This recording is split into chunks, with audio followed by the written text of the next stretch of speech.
സാമവേദം നാവിലുണർത്തിയ സ്വാമിയേ, എന്നെ സ്വരപൂജാമലരാക്കി തീർക്കണേ.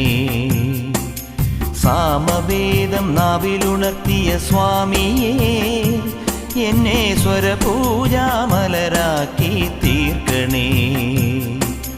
തത്വമസി പൊരുളേ, നിത്യസത്യദയാനിധിയേ, ഇനി കൽപ്പാന്തമിഴിതൾ തുറന്നീടണേ.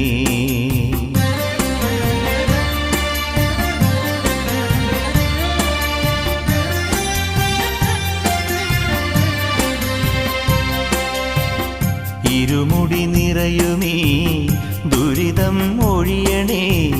ഇഹപരശാന്തിതൻ അമൃതം അരുളണേ. മനസാകും പുലിമേലെ വാഴണേ. ജന്മശനി നീ